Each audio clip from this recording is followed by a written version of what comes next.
Welcome to hit TV. నూతన సంవత్సరం రావడానికి ఇంకా కొద్ది రోజుల సమయమే ఉంది.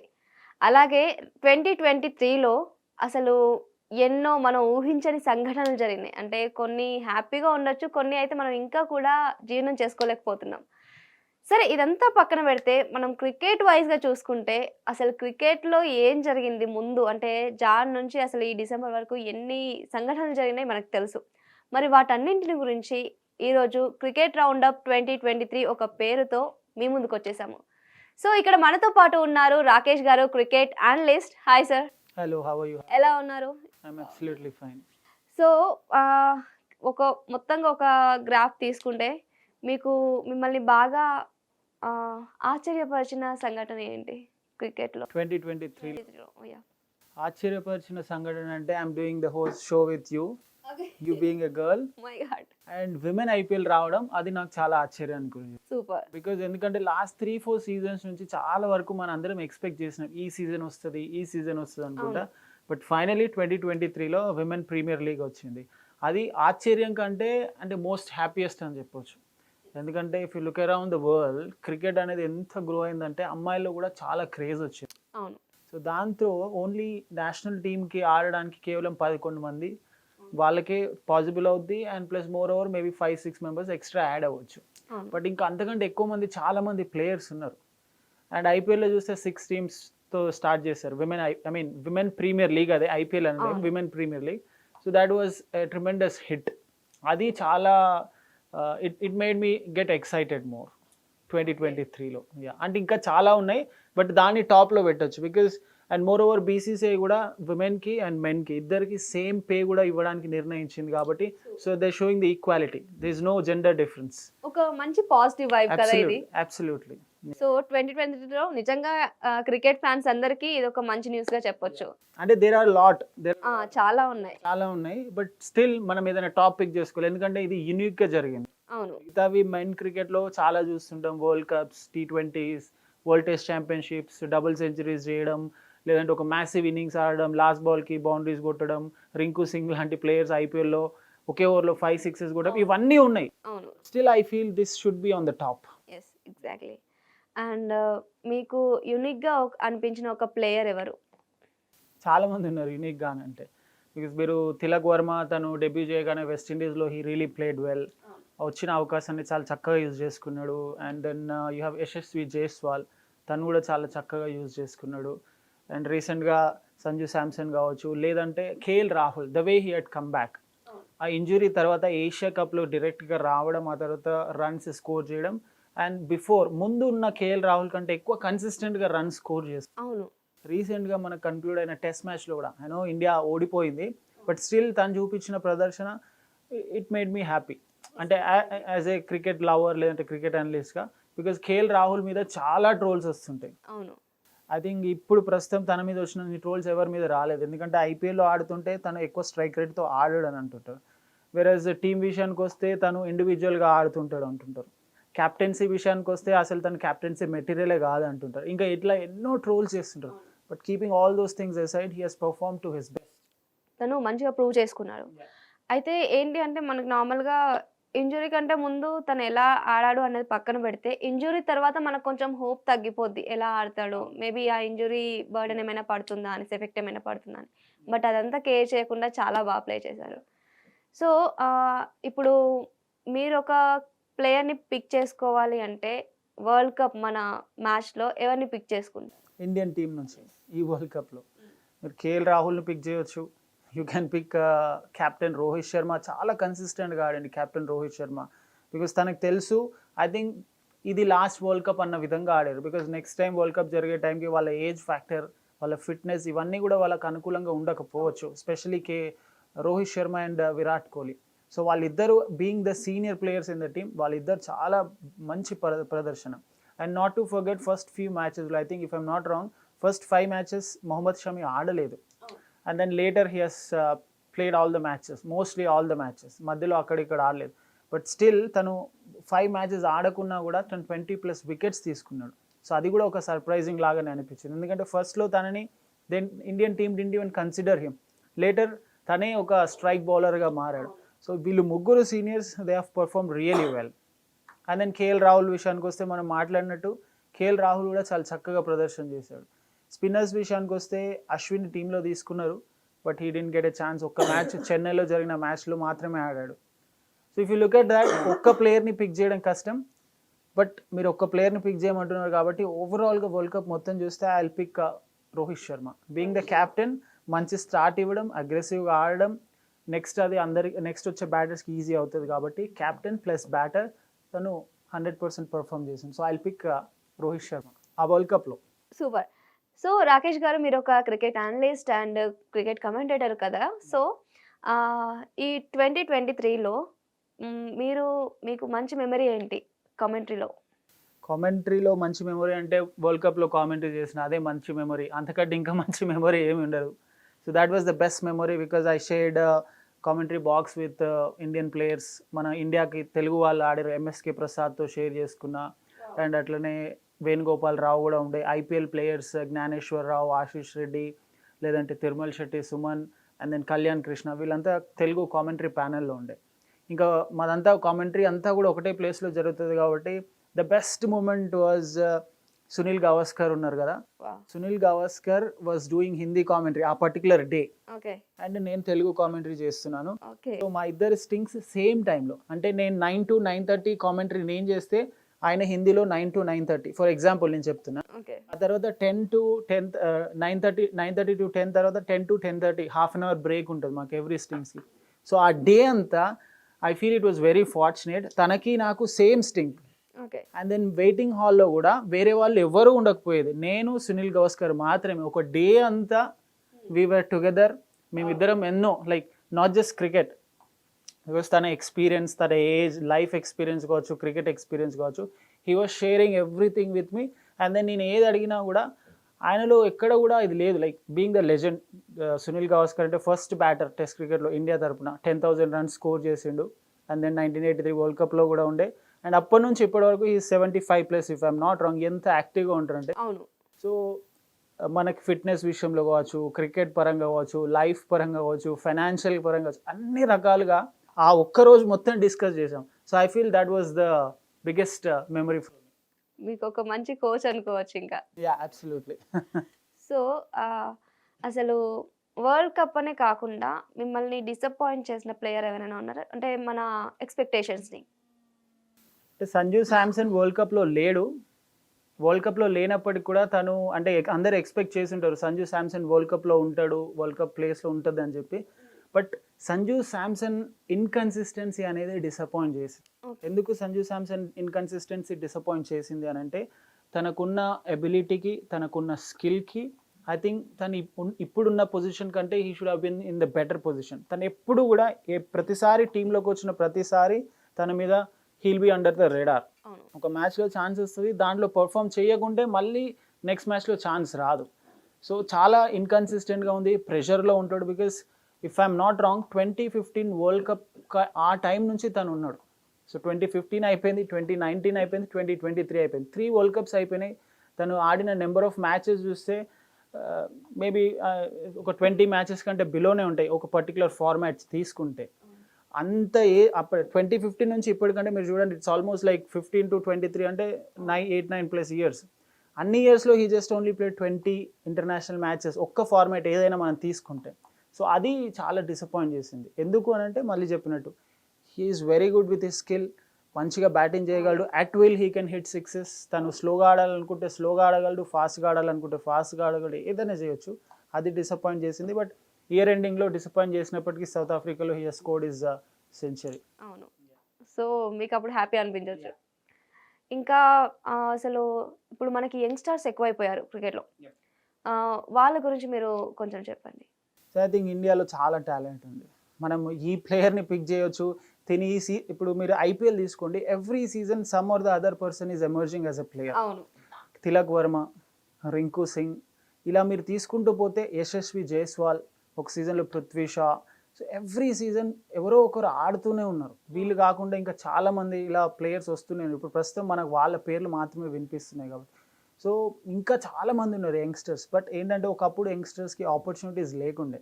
ఈ ఐపీఎల్ వచ్చిన తర్వాత వాళ్ళకి ఆపర్చునిటీతో పాటు ఇంటర్నేషనల్ ప్లేయర్స్తో డ్రెస్సింగ్ రూమ్ని షేర్ చేసుకోవడం వల్ల వాళ్ళకు ఆ భయం అనేది ఉండదు. ఇప్పుడు సడన్గా ఇంటర్నేషనల్, ఇప్పుడు ఐపీఎల్ నుంచి కొంతమంది ప్లేయర్స్ అవును. T20 ఫార్మాట్లో ఇండియా టీంకి ఆడుతున్నారు.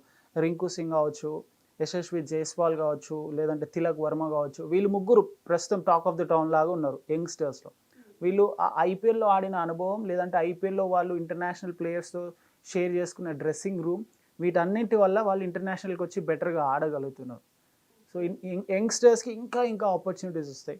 బికాజ్ ఈ సీజన్లో మనం చూసాం 2024కు జరగాల్సిన ఐపీఎల్ కోసం జరగాల్సిన what you call this mini option అవును. యాక్చువల్ ప్లేయర్స్లో చూసినాం. కొంతమంది యంగ్స్టర్స్కి అయితే పిక్ చేసుకున్నారు టీమ్స్, అండ్ నెక్స్ట్ సీజన్ తర్వాత ఇంకా ఎక్కువ పిక్ చేసుకునే అవకాశం ఉంటుంది. సో యంగ్స్టర్స్కి ఇండియాలో this a huge market.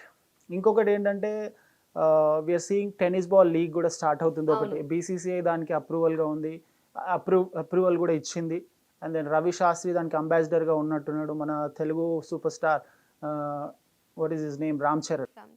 Ram Charan కూడా హైదరాబాద్ టీంని, బెంగళూరుని హృతిక్ రోషన్, చెన్నైని హీరో సూర్య, వెరస్ జమ్మూ కాశ్మీర్ని బాలీవుడ్ స్టార్ అక్షయ్ కుమార్, ముంబై టీంని Amitabh Bachchan. So everywhere cricket is growing. మీరు ఇంటర్నేషనల్ లెదర్ బాల్ క్రికెటే కాదు, టెన్నిస్ బాల్లో కూడా రాణించడానికి BCCI is planning everything. So talent ఉన్న వాళ్ళ టాలెంట్ వేస్ట్ కావద్దు అన్న విధంగా they are doing whatever the best they can do as BCCI. So ఒకప్పటితో పోల్చుకుంటే ఇప్పుడు స్పోర్ట్స్‌లో మన ఇండియా కొంచెం ముందుకెళ్ళిందని చెప్పొచ్చు. అంటే నాట్ ఓన్లీ క్రికెట్, ఇంకా అన్ని రంగాలలో యా, వేరే స్పోర్ట్స్లో కూడా వెళ్ళింది. బట్ కరెంట్లీ క్రికెట్కి వేరే స్పోర్ట్కి మధ్య గ్యాప్, హ్యూజ్ గ్యాప్, చాలా ఉంది. చాలా గ్యాప్ ఉంది. బికాజ్ మీరు క్రికెట్ నార్మల్ పబ్లిక్ అడిగినా కూడా క్రికెట్లో ప్లేయర్స్ని చెప్పగలరు పేర్లు. మీరు హాకీ తీసుకోండి చెప్పలేరు, కబడ్డీ తీసుకోండి, బికాజ్ ఆఫ్ ప్రో కబడ్డీ కొద్దిగా కబడ్డీ ఎక్కువ చూస్తున్నారు, కబడ్డీలో కొంతమంది పేర్లు చెప్పగలుగుతారు. బట్ క్రికెట్కి వేరే స్పోర్ట్కి దిస్ ఎ హ్యూజ్ గ్యాప్, చాలా గ్యాప్ ఉంది. అంటే ఎందుకని మామూలుగా ఇంకా చాలా స్పోర్ట్స్ ఉన్నా కూడా క్రికెటే ఎందుకు? అది ఇట్ జస్ట్ బికేమ్ పాపులర్. ఎందుకంటే మీరు ఒక టైంలో చూస్తే, ఒకప్పుడు చూస్తే క్రికెట్ ఎలా ఉండే అంటే, క్రికెట్ మ్యాచ్ని టెలికాస్ట్ చేయడానికి, ఇప్పుడు ఫర్ ఎగ్జాంపుల్ మనం ఎగ్జాంపుల్ లాగా మాట్లాడితే ఒక ఛానల్ ఉంది, ఆ ఛానల్ క్రికెట్ మ్యాచ్ని టెలికాస్ట్ చేయాలంటే బీసీసీఐ ఆ ఛానల్ వాళ్ళకు మనీ ఇచ్చి టెలికాస్ట్ చేపిస్తుండే. ఎప్పుడైతే ఈ టీవీ ఛానల్స్ బీసీసీఐకి మనీ పే చేయడం స్టార్ట్ అయిందో, then the things have completely change. ఎప్పుడైతే ఫైనాన్షియల్స్గా చాలా స్ట్రాంగ్ అవుతూ వచ్చిందో బీసీసీఐ, థింగ్స్ మొత్తం చేంజ్ అయిపోయినాయి. ప్లేయర్స్కి మనీ ఎక్కువ రావడం, ప్లేయర్స్కి ఒక భరోసా రావడం, బీసీసీఐ దగ్గర మనీ ఉండడం. సో దీనివల్ల క్రికెట్ హ్యాస్ చేంజ్డ్. మనీ ఎప్పుడైతే ఇన్వాల్వ్ అవుతుందో, స్పాన్సర్స్ ఎక్కువగా వస్తారో, పబ్లిక్ని అట్రాక్ట్ చేయగలుగుతారో, మార్కెట్లోకి వెళ్ళిన తర్వాత ఈ మార్కెట్ గ్రోత్ ఏదైతే ఉంటుందో అదంతా ఎక్కువైనప్పుడు మనీ ఇన్వాల్వ్ అవుతుంది. సో మనీ ఇన్వాల్వ్ అయినప్పుడు బిజినెస్ మ్యాన్ ఇన్వాల్వ్ అవుతారు, బిజినెస్ మ్యాన్ ఇన్వాల్వ్ అయినప్పుడు ఫుల్ మార్కెట్ అంతా ఎక్స్పాండ్ అవుతుంటుంది. సో దానివల్ల it has become more popular in India. ఫైనాన్షియల్గా స్టేబుల్ అయింది కాబట్టి it has become more stronger and stronger. And మన ఫ్యూచర్ క్రికెట్ చూసుకుంటే ఎలా ఉంటుంది అనుకుంటున్నారు? ఫ్యూచర్ అబ్సల్యూట్లీ బ్రైట్ ఉంది, దాంట్లో ఎలాంటి సందేహం లేదు. అబ్సల్యూట్లీ. బికాజ్ నెక్స్ట్ ఈ వరల్డ్ కప్ ముందు, 50 ఓవర్ వరల్డ్ కప్ ముందు అందరు కూడా 50 ఓవర్ వరల్డ్ కప్ హిట్ అవుతుందా అవ్వదా, ఎందుకంటే T20 వచ్చిన తర్వాత అసలు 50 ఓవర్ని ఎవరు చూడడం లేదు అనేది చాలామందికి అపోహ ఉండే. వేరేస్ వరల్డ్ కప్ వాళ్ళు అనుకున్న దానికంటే బెటర్గానే హిట్ అయింది. ఎక్స్పెక్ట్ చేయలేదు ఐసీసీ కావచ్చు, లేదంటే BCC as a host.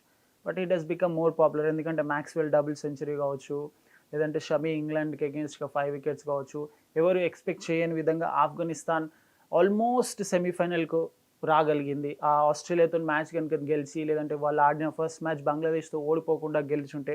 So there are combinations and permutations. అలా నెదర్లాండ్స్ డిసప్పాయింట్ చేసింది సౌత్ ఆఫ్రికాని డిఫీట్ చేసి. So cricket is growing day by day, year by year, season by season. And ఇంకా ఐసీసీ ఏం చేస్తుందంటే ఇప్పుడు మీరు టెస్ట్ ప్లే, బికాజ్ దీంట్లో ఎలా ఉంటుందంటే క్రికెట్లో there is affiliate membership, there is associate and there is full membership. So full members ఉన్న టీమ్స్ 10 or 11, 12 అలా ఉన్నాయి. I'm just giving you rough figure, perfect number ఇవ్వట్లేదు. సో ఫుల్ మెంబర్కి ఉన్న టీమ్స్ ఏంటంటే టెస్ట్ ప్లేయింగ్ నేషన్స్గా ఉంటాయి. అసోసియేట్ కంట్రీస్ ఏంటంటే కొన్ని qualifiers ఆడి వాళ్ళు వరల్డ్ కప్కి క్వాలిఫికేషన్ కోసం వాడుతుంటారు. బట్ అఫిలియేటెడ్ మెంబర్స్ ఏంటంటే ఇంకా వాళ్ళు ఇక లో గ్రేడ్లో ఉన్నట్టు. సో ఈ అఫిలియేటెడ్ నేషన్స్లో క్రికెట్ని డెవలప్ చేయడానికి బీసీసీఐ కూడా హెల్ప్ చేస్తుంది. బికాస్ బీసీసీఐ మన ఏషియా కాంటినెంట్లో ఉన్న కంట్రీస్, ఫర్ ఎగ్జాంపుల్ మలేషియా కావచ్చు, హాంకాంగ్ కావచ్చు, సింగపూర్ కావచ్చు, ఫర్ ఎగ్జాంపుల్ ఆఫ్ఘనిస్తాన్కి మన ఇండియాలోని కొన్ని ఒక కపుల్ ఆఫ్ స్టేడియంస్ని వాళ్ళ హోమ్ టీమ్ యూజ్ చేసుకోవడానికి కూడా ఇచ్చింది. అవును. సో అలా బీసీసీ అండ్ ఐసీసీ ఏం చేస్తుందంటే క్రికెట్ ఇంకా బెటర్ కావాలి, బికాస్ ఫుట్బాల్ ఆ తర్వాత క్రికెట్ ఉంది ప్రస్తుతం చూస్తే. So they want to beat football and become the number 1 sport in the world. So అది ఎలా అవుతుందంటే స్పోర్ట్ అనేది గ్లోబల్గా ఆడినప్పుడు మాత్రమే దాన్ని మనం ముందుకు తీసుకెళ్ళగలం.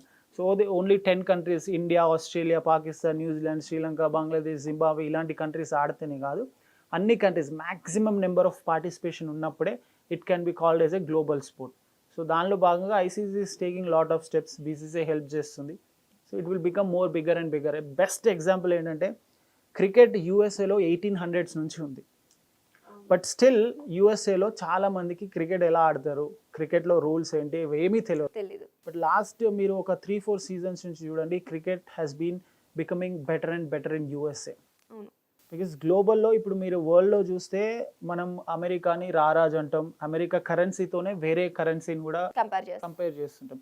సో ఎప్పుడైతే అమెరికాలో క్రికెట్ కనుక గ్రో చేయగలిగి, అమెరికా మార్కెట్ని కనుక క్రికెట్ క్యాప్చర్ చేయగలిగితే, వాళ్ళు హోమ్ గ్రోయింగ్ ప్లేయర్స్ కోసం బెటర్గా చేస్తున్నారు. సో అలా అమెరికా లాంటి కంట్రీస్ని ఐసీసీ అండ్ బీసీసీ కూడా టార్గెట్ చేస్తుంది. రీసెంట్గా మేజర్ లీగ్ క్రికెట్ అని జరిగింది, దాంట్లో ఐపీఎల్కి సంబంధించిన మోస్ట్ ఆఫ్ ద టీమ్స్ అక్కడ ఫ్రాంచైజీస్ కూడా తీసుకుని అండ్ ఐసీసీ శాంక్షన్ చేసింది. BCC is also very keen to develop cricket in America. So మార్కెట్ని క్యాప్చర్ చేస్తున్నారు, అట్లనే గ్లోబల్గా కూడా క్రికెట్ని డెవలప్ చేయాలనుకుంటున్నారు. అఫిలియేటెడ్ నేషన్స్, చిన్న చిన్న కంట్రీస్ లాంటి దగ్గరికి కూడా క్రికెట్ని తీసుకెళ్ళి, so they want it to become a global sport. ఒక మేబీ నెక్స్ట్ 15 years ప్లాన్ లాగా పెట్టుకొని చేస్తున్నట్టున్నారు. Super.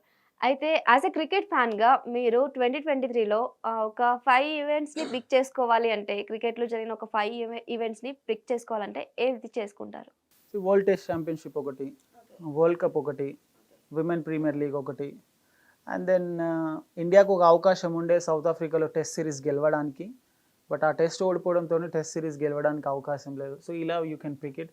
And then young players, Yashasvi Jaiswal, I want to pick him as మీరు అడిగిన 5లో, బికాస్ తను టెస్ట్ డెబ్యూలో వెస్టిండీస్తో ఎలా ఆడిండో చూసినాం. ఒక లాస్ట్ 2 seasons బిఫోర్ తను రాజస్థాన్ రాయల్స్ ఆడుతూ he was very inconsistent.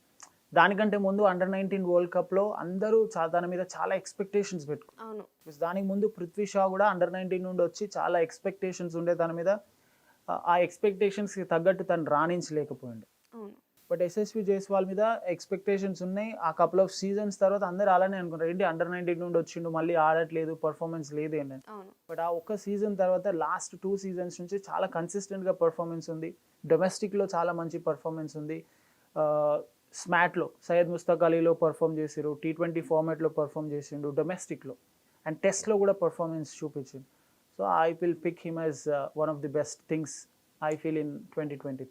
Okay, nice. And ఇప్పుడు 2023లో మన టీమిండియా పర్ఫార్మెన్స్ అన్ని సిరీస్లో చూసుకుంటే, ఓకే వరల్డ్ కప్ పోయింది, బట్ మీకు వాళ్ళ పర్ఫార్మెన్స్ ఎలా అనిపించింది అన్ని సిరీస్లలో? నాట్ జస్ట్ 2023, 22 కావచ్చు, 21 కావచ్చు, 20 కావచ్చు, ఇండియా కన్సిస్టెంట్గా పర్ఫార్మెన్స్ ఉంది. మనం ఏం చేస్తున్నామంటే, as a cricket lover we always compare ఒక టీంని ఏంటంటే వరల్డ్ కప్ గెలిస్తే బాగుండు అనేలా కంపేర్ చేస్తాం. ఇండియా బైలాటరల్ సిరీస్ అన్నీ గెలుస్తుంది. మీరు 2023లో చూడండి, శ్రీలంకతో ఆడినారు, వెస్టిండీస్తో ఆడినారు, ఆస్ట్రేలియాతో ఆడారు, న్యూజిలాండ్తో ఆడినారు, ఇంగ్లాండ్తో ఆడారు, వీళ్ళన్నిటితో గెలిచారు. బట్ వరల్డ్ కప్కి వచ్చే వరకు ఇండియా ఓడిపోయింది. అది కూడా ఇండియా గ్రూప్ స్టేజ్లో అలా ఏం ఓడిపోలేదు. They have won all the games. ఆడిన ప్రతి మ్యాచ్ గెలిచారు ఎక్సెప్ట్ ద ఫైనల్స్. సో ఆ ఫైనల్స్ ఎందుకు గెలవట్లేదు అనేది ఐ డోంట్ నో. అది ఇట్స్ $1 million క్వశ్చన్. చాలా ఉంటాయి, మీ నుంచి ఎక్స్పెక్ట్ చేస్తున్నాం ఆన్సర్. దాంట్లో I mean these are the things I feel India World Cup గెలవలేకపోతుంది. ఫైనల్కి వచ్చే వరకు ఏమవుద్దంటే, నేను దీని గురించి ఒక బ్రీఫ్ డిస్కషన్ కూడా చేశాను. There is huge cultural difference ఉంటుంది. ఇప్పుడు మీరు ఆస్ట్రేలియన్ తీసుకోండి, ఇండియన్ తీసుకోండి. Let's talk about Australia and India, ఎందుకంటే ఇండియా ఆస్ట్రేలియా ఫైనల్కి వచ్చింది కాబట్టి. ఆస్ట్రేలియా ఇనిషియల్గా మ్యాచ్లు ఓడిపోయింది, తర్వాత వాళ్ళు కంటిన్యూస్గా మ్యాచ్లు గెలుస్తూ వచ్చారు అండ్ వాళ్ళకు ఫైనల్లో they don't get under pressure. India అయితే ఏమవుతుందంటే, Indian players, Indian team they get under pressure. So ఇక్కడ ప్రెషర్ గురించి మాట్లాడుతున్నప్పుడు we have to talk about the cultural difference, upbringing of the players. అంటే జనరలీ మీరు ఆస్ట్రేలియన్ లేదంటే వెస్ట్రన్ కంట్రీస్లో చూడండి, ఎవరైనా పిల్లలు సరిగా ఆడలేదనుకోండి స్కూల్ ఏజ్ గ్రూప్లో, వాళ్ళు ఓడిపోతే ఆ టీచర్స్ కావచ్చు, పేరెంట్స్ కావచ్చు, వాళ్ళు ఎంకరేజ్ చేస్తారు. It's okay, you have did well, you did good job, you can be better than this tomorrow, అవును. This is not the end అన్న విధంగా వాళ్ళని మోటివేట్ చేస్తారు. బట్ మన ఇండియన్ కల్చర్లో ఏమవుద్దనంటే నువ్వు ఓడిపోయినావు అంటే they will point out too many things. ఎందుకు ఓడిపోయినావు, ఇది బాగా చేయలేదు అందుకే ఓడిపోయాను, అది బాగా చేయలేదు అందుకే ఓడిపోయాను, ఒకవేళ ఓడిపోతే ఇంకా నెక్స్ట్ లైఫే లేదు అన్న విధంగా మాట్లాడతాం. ఫార్చునేట్లీ థింగ్స్ ఆర్ చేంజింగ్, ఇండియాలో కూడా చేంజ్ అవుతుంది అలాంటిది. సో ఆ కల్చరల్ డిఫరెన్స్ అనేది చాలా ఉంది ఇండియన్ టీంలో. అండ్ మోర్ ఓవర్ మనకి ఇండియా ఉన్న పాపులేషన్కి ఎక్స్పెక్టేషన్స్ చాలా ఉంటాయి. ఆ ఎక్స్పెక్టేషన్స్కి మనం ఎంత కాదన్నా కూడా ప్లేయర్స్ ప్రెషర్లోకి వెళ్తారు. అవును. అండ్ ప్రెషర్తో పాటు ఇప్పుడు రోహిత్ శర్మ, విరాట్ కోహ్లీ లాంటి ప్లేయర్స్ ఏంటంటే మేము మా ఫ్యాగ్ ఎండ్ ఆఫ్ ద కెరియర్లో ఉన్న మేము వరల్డ్ కప్ గెలిస్తే బాగుంటుంది అన్న ఆ ప్రెషర్ ఉంటుంది, పబ్లిక్ ప్రెషర్ ఉంటుంది, అప్బ్రింగింగ్ ప్రెషర్ ఉంటుంది, కల్చరల్ డిఫరెన్స్ ప్రెషర్ ఉంటుంది. అన్నీ కలిసి ఆ ప్రెషర్లో మీరు చూడండి ఫైనల్లో వరల్డ్ కప్ ఫైనల్కి ఏమైందంటే ప్యాట్ కమిన్స్ వాళ్ళ టీంతో డిస్కస్ చేస్తూ ఒక డే బిఫోర్ వాళ్ళు మొత్తం డిస్కస్ చేస్తూ they have decided to bat first. Okay. ఏంటంటే ఏదైనా మెగా ఈవెంట్లో ఫైనల్స్లో బ్యాటింగ్ ఫస్ట్ చేస్తే ప్రెషర్లో ఉండరని. బట్ ఆ కండిషన్స్ని అక్కడ యూజ్ చేసే సాయిల్ని వాళ్ళు అంత డీప్గా అనాలిసిస్ చేసిరు కాబట్టి వాళ్ళు ఆల్రెడీ డెసిషన్ తీసుకున్నా కూడా మళ్ళీ నెక్స్ట్ డే మార్నింగ్ గ్రౌండ్కి వచ్చిన తర్వాత మళ్ళీ వాళ్ళ డెసిషన్ని రీకన్సిడర్ చేసుకొని ఫైనల్లో no we should bowl first, అది ఫైనల్ మ్యాచ్ అయినా సరే బౌలింగ్ తీసుకుందామని చెప్పి they have chosen to bowl first. Whereas India batting తీసుకుందామని ఆల్రెడీ డిసైడ్ అయిపోయి ఉన్నారు. అండ్ దానికి ముందు వరకు ఆడిన విధంగా ఇండియా ఎక్కడ ఆడలేదు ఫైనల్లో. రోహిత్ శర్మ ఒక్కడే అగ్రెసివ్గా ఆడాడు, తన న్యాచురల్ ఎబిలిటీకి తగ్గట్టు ఆడాడు. ఎప్పుడైతే రోహిత్ శర్మ అవుట్ అవ్వడం, విరాట్ కోహ్లీ అవుట్ అవ్వడం, ఆ తర్వాత శ్రేయస్ అయ్యర్ అవుట్ అవ్వడం, అవును, అసలు ఎక్స్పెక్ట్ చేయలేదు. శ్రేయస్ అయ్యర్ అవుట్ అయిన తర్వాత things have completely gone away from India. So ఆ ప్రెషర్, అప్బ్రింగింగ్, కల్చరల్ డిఫరెన్స్, ఓటమికి గెలుపుకి మధ్య ఉండే ఆ లైన్, ఓడిపోయినా కూడా నెక్స్ట్ ఆ ప్రెషర్లోకి వెళ్ళకుండా ఎలా గెలవాలి అనేది ఐ స్టిల్ ఫీల్ ఇండియా ఇంకా దాన్ని పట్టించుకోలేదు అంటారు. అవును. So it should get in to the body, అది బాడీలో ఇన్కల్కేట్ చేసుకోవాలి మైండ్ సెట్లో. సో అప్పుడు ఆ ప్రెషర్ అనేది ఉండదు. ఓకే. బికాజ్ ఏదైనా స్పోర్ట్ ఆడితే one team should win, one team should lose. But మనం already before the match itself ఓడిపోతాం కావచ్చు, ఇలా ఆడాలి, ఇలా ఆడకుంటే ఇలా అనేది మనకు ఆల్రెడీ ఒక నెగిటివ్ థింకింగ్ వచ్చిందంటే then absolutely things are going to go wrong. మీకు ఒక పాజిటివ్ ఆస్పెక్ట్తోని, ఒక పాజిటివ్ రోల్తోని, లేదంటే ఫుల్ ఫ్లెజ్డ్గా పాజిటివ్గా ఉండాలి. దేర్ ఆర్ టూ థింగ్స్, ఓటమి, గెలుపు. ఏదో ఒకటి. Don't think too much about losing the game. Think more positive about how to win, what you can do to win. అలా థింక్ చేస్తే బెటర్ రిజల్ట్స్ వస్తాయి. ఈవెన్ ఆఫ్టర్ థింకింగ్ లేదా better result రాకపోవచ్చు, but still you should be thinking in that way only. Rakesh గారు, India test matches ఆడినప్పుడు వేరే కంట్రీస్లలో, foreign కంట్రీస్లలో ఎందుకు గెలవలేకపోతుంది? దానికి కారణాలు ఏమైనా ఉన్నాయా? అబ్సల్యూట్గా కారణాలు ఉంటాయి, 100% ఉంటాయి. ఎందుకంటే మీరు ఇండియాలో ఆడినప్పుడు, ఇండియా వేరే కంట్రీస్లో ఆడినప్పుడు there is a huge difference. ఇది it's more about changing technical things, mindset change చేసుకోవడం కూడా ఉంటుంది. ఎందుకంటే మీరు ఇండియాలో ఆడేటప్పుడు చూడండి, వెదర్ కండిషన్ డిఫరెంట్గా ఉంటుంది, పిచ్ కండిషన్ డిఫరెంట్గా ఉంటుంది, పిచ్లో యూజ్ చేసే సాయిల్ డిఫరెంట్గా ఉంటుంది. మన దగ్గర ఎక్కువగా వేరే కంట్రీస్ లాగా స్టేడియమ్స్, ఓపెన్ స్టేడియమ్స్ ఉండవు, క్లోజ్డ్ స్టేడియమ్స్ ఉంటాయి. లైక్ ఫుల్ రౌండ్ అంతా స్టాండ్స్తో ఉంటుంది. అదే ఆస్ట్రేలియా, ఇప్పుడు సేనా కంట్రీస్ అంటారు, south Africa, England, New Zealand, Australia, ఈ 4 కంట్రీస్ని సేనా కంట్రీస్ అంటారు. ఈ కంట్రీస్లోకి వెళ్ళినప్పుడు ఇండియా ఇబ్బంది పడుతుంటుంది. ఇప్పుడు సౌత్ ఆఫ్రికాలో ఆడుతున్నప్పుడు చూడండి, సౌత్ ఆఫ్రికాలో బౌన్స్ ఉంటుంది, క్విక్నెస్ ఉంటుంది, అండ్ దెన్ బాల్ కూడా మూవ్ అవుతుంటుంది. మీరు ఆస్ట్రేలియా విషయానికి వస్తే ఆస్ట్రేలియాలో కూడా బౌన్స్, బాల్ క్విక్గా వెళ్తుంది, తొందరగా క్యారీ అవుతుంది. And the other difference is ఇండియాలో యూజ్ చేసే బాల్కి ఆ కంట్రీస్లో యూజ్ చేసే బాల్కి డిఫరెన్స్ ఉంటుంది. ఇండియాలో ఆడితే ఎస్జీ బాల్ యూజ్ చేస్తారు, ఆస్ట్రేలియాలో ఆడితే కోకబ్రో బాల్ యూజ్ చేస్తారు, వేరేజ్ ఇంగ్లాండ్లో ఆడితే డ్యూక్స్ బాల్ యూజ్ చేస్తారు. డ్యూక్ బాల్ ఏంటంటే ఎక్కువ మూమెంట్ ఉంటుంది. కోకబురా బాల్ ఏమవుతుందంటే కొత్తగా ఉన్నప్పుడు తొందరగా ఫాస్ట్ బౌలర్స్కి అనుకూలంగా ఉంటుంది. ఎస్జీ బాల్ ఏమైందంటే స్పిన్నర్స్కి ఎక్కువ టర్న్ వస్తుంది. ఇండియాలో యూజ్ చేసేది రెడ్ సాయిల్ వికెట్ యూజ్ చేస్తారు. రెడ్ సాయిల్లో బాల్ ఎక్కువ స్పిన్ అవుతుంది, బ్లాక్ సాయిల్లో ఎక్కువ స్పిన్ కాదు. సో ఇవన్నీ చాలా వరకు చాలామందికి తెలియదు. అంటే ఐ నో ఇప్పుడు చాలామంది తెలుసుకుంటున్నారు because of the help of Google. But ఇది డీప్గా అనలైజ్ చేసినప్పుడు ఏమవుతుందంటే ఇవన్నీ కన్సిడరేషన్లోకి వస్తాయి. And at the same time మన ఇండియా ఏమవుతుంది, ఇప్పుడు సేమ్ థింగ్ వేరే కంట్రీస్ కూడా అప్లై అవుతాయి. ఇప్పుడు మీరు ఆస్ట్రేలియా ఇండియాకి వచ్చినప్పుడు చూడండి, ఆస్ట్రేలియా ఓడిపోతుంది, ఇండియాలో గెలవదు. ఇంగ్లాండ్ ఇండియాకి వచ్చినప్పుడు చూడండి, ఇంగ్లాండ్ ఓడిపోతుంది 2 డేస్లోనే వెళ్ళిపోతుంది. న్యూజిలాండ్ ఇండియాకి వచ్చినా అదే పరిస్థితి, సౌత్ ఆఫ్రికా ఇండియాకి వచ్చినా అదే పరిస్థితి. ఆ సాయిల్ కండిషన్ ని గానీ పిచ్ ని గానీ అడాప్ట్ చేసుకోవాలంటే కష్టం అవుద్ది అవతల ఈ దేశం వాళ్ళకి. సో అది ఇండియా అడాప్ట్ చేసుకోవట్లేదు. బట్ మనం ఇక్కడ ఇండియా ఎందుకు గెలవట్లేదు అనేది మాట్లాడుతున్నాం, అండ్ ఇండియా గెలవాలని ఎక్స్పెక్ట్ చేస్తున్నాం. అండ్ మార్కెట్ పరంగా చూసినా కూడా ఐసీసీకి ఇండియా మ్యాచ్లు గెలిస్తేనే వాళ్ళకి మార్కెట్ ఎక్కువ అవుతుంది. అండ్ మనం ఇండియాని ఒక బిగ్ నేషన్గా, క్రికెట్లో రారాజుగా మనందరం చూస్తున్నాం. సో అలాంటప్పుడు ఓన్లీ ఇండియాలోనే గెలిస్తేనే ఇండియాని బిగ్గెస్ట్ టీమ్ అని అనలేం. ఇండియా ఎక్కడికి వెళ్ళినా ఎలాంటి కండిషన్స్ ఉన్నా అక్కడ గెలిచినప్పుడే you can claim as the number 1 team in the world.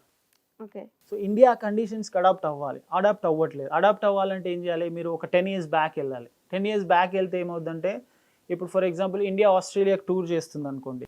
అవును. ఫర్ ఎగ్జాంపుల్ ఇండియన్ టీంలో రోహిత్ శర్మ, కోహ్లీ, శ్రేయస్ అయ్యర్ వీళ్ళంతా ఉన్నారనుకోండి. వీళ్ళలో కొంతమంది లేదంటే మ్యాక్సిమం ఆఫ్ దెమ్ అక్కడికి వెళ్ళి టూర్ స్టార్ట్ అయ్యే ముందు ఒక 20 days 1 month ముందు వెళ్ళి అక్కడ ఉన్న లోకల్ టీమ్స్తోని ఆ పర్టికులర్ గ్రౌండ్స్లలో ఎక్కడైతే ఆడతారో అలాంటి గ్రౌండ్స్లో ప్రాక్టీస్ మ్యాచెస్ ఆడుతుండే. Okay. So at least to get adapted to that conditions instantly ఆ 1 month పీరియడ్లో. బట్ ఇప్పుడు అట్లా లేదు. ఇప్పుడు సౌత్ ఆఫ్రికా టూర్ ఉందంటే 5 days 6 days ముందు వెళ్ళిపోతున్నారు. అక్కడ ఏదో ఇంట్రా స్క్వాడ్ మ్యాచ్ అంటే మన టీంలో ఉన్న వాళ్ళతోనే మనలే 2 teamsగా ఫామ్ అయ్యి ఆడుతున్నారు. అలా ఆడినప్పుడు మీకు కండిషన్స్ ఏం తెలుస్తాయి? ఓకే. మీరు లోకల్ టీమ్స్తో ఆడినప్పుడు, అక్కడ ఉన్న డొమెస్టిక్ టీమ్స్తో ఆడినప్పుడు మీకు కండిషన్స్ తెలియడానికి ఉంటే అక్కడ బౌలర్స్ వాళ్ళు ఎలా యూజ్ చేసుకుంటున్నారు ఆ కండిషన్స్ అనేటివి అవి తెలుస్తాయి. ఇవన్నీ జరగట్లేదు. సో ఇవన్నీ జరగాలంటే India should plan properly. And plan చేయడానికి టైం ఉండట్లేదు. ఎందుకు ఉండట్లేదు అంటే, ఇండియా ఒకసారి ఆస్ట్రేలియాతో ఆడిందంటే 2-3 days గ్యాప్లో then again they will play with New Zealand. So ఇలా జరుగుతుంది. అండ్ మోర్ ఓవర్ ఈసారి ఆస్ట్రేలియాతో ఆడిన ప్లేయర్స్ నెక్స్ట్ న్యూజిలాండ్తో టీంలో కూడా ఉండట్లేదు. ఎందుకంటే టీంలో ప్లేయర్స్ అంత ఎక్కువైనారు, ప్లస్ క్రికెట్ ఎక్కువైపోయింది. And moreover it has become more as a commercial thing. Cricket ఒక స్పోర్ట్ లాగా లేదు. Cricket is no more a sport, it has become more commercial. So ఇంకా డిస్కస్ చేయాలంటే చాలా పాయింట్స్ ఉన్నాయి. But best thing what India can do to become number 1 or to claim as number 1 when they travel outside India and win the games is ఈ at least 1 month of gap. మీరు ఎవరెవరు ఆడుతున్నారు, ఏ ఫార్మాట్కి ఎవరు eligible అవుతారు. ఇప్పుడు మీరు south Africa తీసుకోండి, దానిలో Yashasvi Jaiswal very inexperienced, Shubman Gill very inexperienced, Shreyas Iyer టీంలో ఉన్నప్పటికీ టెస్ట్ క్రికెట్లో హీఈస్ వెరీ ఇన్ఎక్స్పీరియన్స్డ్. మీరు ఇంతమంది ఇన్ఎక్స్పీరియన్స్డ్ బ్యాటర్స్తో వెళ్తే ఎలా? You need some experienced players. ఎందుకంటే పుజారా తీసుకోండి, రహానే తీసుకోండి, they have played well in outside the India. So అలాంటి ఆస్పెక్ట్స్ కూడా కన్సిడరేషన్లోకి తీసుకోవాలి.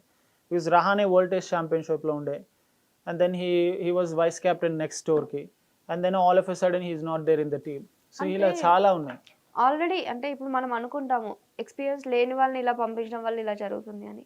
మరి మేనేజ్మెంట్ ఎందుకు పిక్ చేసుకోవట్లేదు మంచి ఒక టీంని? See, there is something called transition period. Okay. So ఇప్పుడు same like employees in a company, ఒక పర్సన్ రిటైర్ అవుతున్నారంటే తన ప్లేస్లో రావడానికి you will already have some person in your mind that ఆ పొజిషన్ని తను రిప్లేస్ చేస్తాడని చెప్పి. సో తను రిప్లేస్ చేస్తాడని మీకు తెలిసినప్పుడు ఏం చేస్తారు? You will train that person to be fit by the time this person leaves there. So అక్కడ ఆ ట్రాన్సిషన్ పీరియడ్ అనేది సరిగా జరగట్లేదు ఇండియన్ టీంలో. ఆ ట్రాన్సిషన్ పీరియడ్ ఎందుకు జరగట్లేదు అని అంటే దానికి కూడా మళ్ళీ there are lot of things.